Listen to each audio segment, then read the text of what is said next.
Pendant plus de 44 ans, Émile Froschiger, personnage clé des débuts de l'histoire adventiste, a contribué de manière significative à la croissance de l'Église en Europe et au Moyen-Orient. Malgré de nombreux défis, il a laissé une empreinte durable grâce à des campagnes d'évangélisation et à la création d'une école de formation à Constantinople. L'exemple qu'il nous a laissé continue d'inspirer. Apprenons-en davantage grâce à la mission adventiste.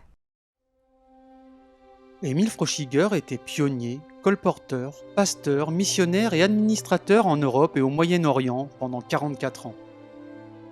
Froschiger a joué un rôle crucial dans les premières années de la mission adventiste en Suisse et en Allemagne. Il a ensuite joué un rôle majeur dans l'établissement et le renforcement d'églises au Moyen-Orient et dans d'autres régions sous sa direction. Jeune adulte en Suisse, Émile assiste à une série de conférences données par des adventistes du 7e jour, dont Ellen White, venue d'Amérique. Émile Froschiger ainsi que 23 autres personnes ont été inspirées par le message et ont rejoint le nouveau mouvement adventiste en 1886.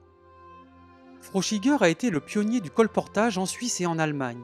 Dieu l'a béni en lui donnant une partenaire aimante dans la vie et le ministère. Sa femme, Marie Borle, le rejoint sur le front de la mission. Il est consacré pasteur en 1893. Après avoir servi en Suisse et en Allemagne pendant 23 ans, Froschiger a ressenti l'appel de Dieu à être missionnaire en Turquie. Avec leurs 7 enfants, ils arrivent en Turquie en 1909, où Émile prend la direction de la mission turque.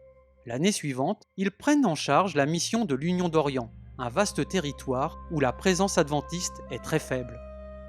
Il supervisa les débuts de 4 églises où il baptisa de nouveaux convertis dans le Bosphore, près d'Istanbul, alors connu sous le nom de Constantinople. Froschiger et quelques travailleurs adventistes travaillèrent dans des conditions très difficiles, confrontés à l'emprisonnement et à une persécution continuelle. Néanmoins, ils accomplirent leur travail missionnaire avec un dévouement inlassable. En 1911, avec un autre missionnaire allemand, Froschiger organisa les premières réunions d'évangélisation adventiste à Haïfa, dans l'Israël d'aujourd'hui. C'est également à Haïfa qu'ils ont créé un institut pour les travailleurs de la Bible dans cette région. La première tente d'évangélisation a été plantée en Turquie avec l'autorisation du gouvernement en 1914.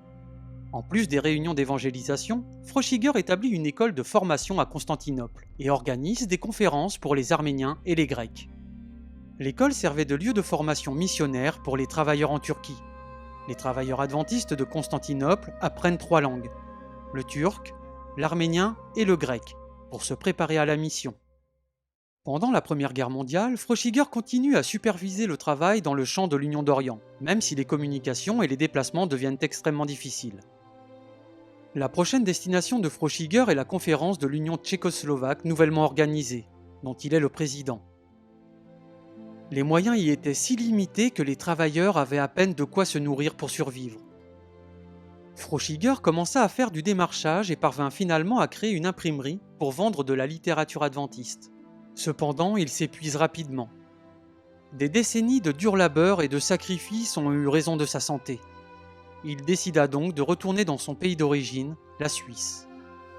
À partir de 1924, il travailla comme pasteur dans la conférence suisse-allemande et prit sa retraite quelques années plus tard, en 1930. Même après sa retraite, Froschiger continua à être actif dans le ministère, s'engageant dans des activités telles que la documentation des débuts des adventistes en Suisse et en Allemagne avec le magazine officiel de l'Église, Advent Echo. Émile Froschiger est décédé le 8 janvier 1947. Il avait 82 ans. Son héritage est encore perceptible dans de nombreux pays où il a travaillé. Lisez l'intégralité des articles sur Émile Froschiger et d'autres dans l'Encyclopédie des Adventistes du 7e jour à l'adresse encyclopédia.adventiste.org.